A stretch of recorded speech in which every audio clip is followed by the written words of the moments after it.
Di awal film terlihat seorang laki-laki bernama Jun. Dengan semangat menggebu, dia belajar mati-matian sembari nyemil buku paket demi diterima di pekerjaan yang dia dambakan. For your information aja nih, dia sudah ditolak 2 kali loh. Pada kesempatan terakhir melamar pekerjaan, dia merasa kesulitan untuk fokus belajar. Tetangga sebelah berisik sekali. Sepertinya ada bagian tubuh tetangganya yang terjepit sesuatu. Tapi kok kejepit bisa sehari 2 kali ya? Seneng banget kejepit kayaknya. Karena prihatin dengan Jun, bapaknya Jun yang bernama Wagisan pun menyarankan Jun mencari kos-kosan bebas. Maksudnya bebas milih kos-kosan yang mana gitu loh. Ah, kamu ini pikirannya. Jun akhirnya pamit dan pergi ke kota tempat kantor impiannya berada, dan ia pun mencari kos ke sana sini. Nah kan udah nemu nih kos-kosannya. Tetapi baru saja masuk dia sudah disuguhi tumpeng jadi-jadian oleh ibu kosnya yang bernama Ah Jong. Dan anak kos lainnya bernama Daljo. Dalrey yang gak lain adalah seorang perawat di puskesmas terdekat. Belum juga beradaptasi dengan baik di kos-kosan Bu Ah Jong, Jun sudah merasakan aroma-aroma wangi perkejutan duniawi karena Dalrey hobi senam SKJ dan ibu kos suka mancing-mancing cocok tanam karena sering ditinggal suami ke luar kota. Untuk mengisi waktu luang, Jun pergi mencari pekerjaan sampingan. Nah, setelah cari sana-sini, Jun akhirnya diterima nyambi di sebuah tempat permainan biliar. Tapi ternyata ujian dunia ini nggak ada habis-habisnya. Nggak di rumah, nggak di kos-kosan, nggak juga di kerjaan. Pemilik tempat biliar, Ibu Mimi alias Miyatun, suka kekurangan bahan pakaian. Rudal jatuh Jun pun segera dikutuk menjadi batu setiap hari. Pernah suatu kali karena nggak tahan lagi, Jun memaksa Bu Miyatun masuk ke ruang ganti supaya bisa bercocok tanam bersama. Sayang sekali aksi berbahaya itu gagal karena tamu-tamu permainan bola sodok memanggil-manggil mereka.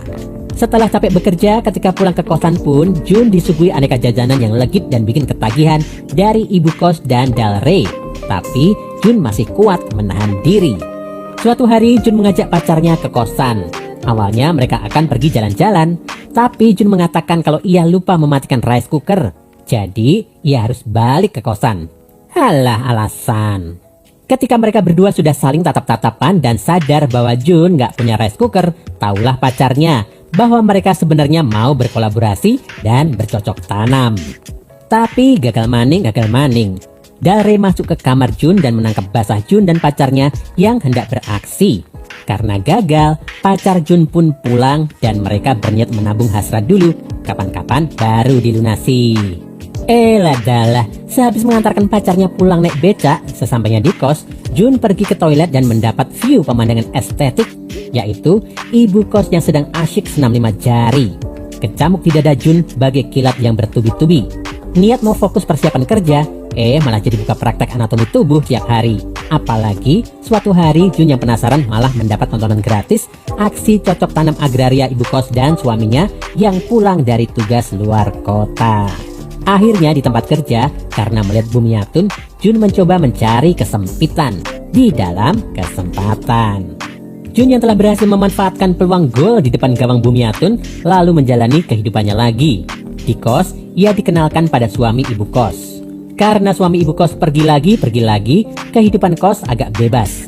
Malam-malam, Jun, ibu kos, dan Dalrey bisa ngopi klotok sambil menyantap apem dan kue mochi.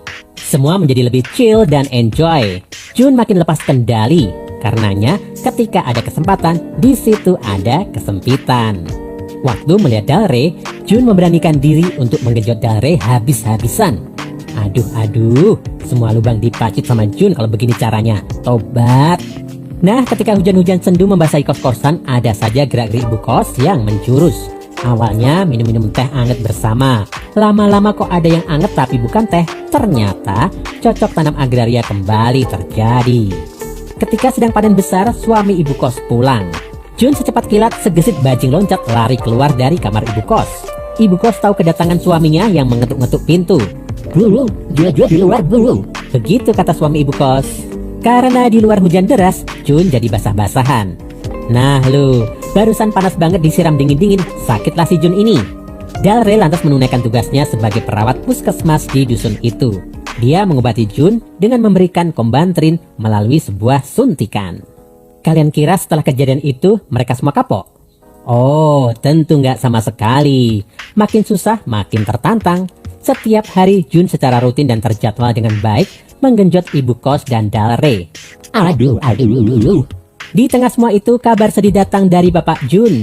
Bapak Jun sakit dan itu artinya Jun harus pulang. Jun mencabut paksa. Maksudnya mencabut paksa hak tinggalnya di kos-kosan bebas itu untuk pulang pada bapaknya. Sambil menjaga bapaknya, Jun kembali giat melatih diri mempersiapkan tes masuk pekerjaan. Apa yang lama hilang kini kembali. Apa ayo? Ya, suara rudal jetku featuring Serabi Lempit dari tetangga sebelah lah. Apalagi. Tapi karena sudah terlatih jatuh bangun menghadapi cobaan dunia, Jun berhasil bertekun sampai akhirnya diterima. Wah, hebat ya. Kerjaannya cocok tanam tapi bisa keterima juga. Hehe. Semua orang pun senang. Bapaknya senang, pacarnya senang, Jun juga senang. It's not in the end, it's just the beginning. Di tempat kerja yang baru, Jun bersiap menghadapi level lain dari pergejotan duniawi. Bos barunya ternyata juga pecinta kolaborasi rudal jet cool dan Serabi Lempit. Lalu, apa yang bisa Jun lakukan? Biasalah. Oke, usai sudah kita akhiri kisah kita sampai di sini. Dan film pun tamat.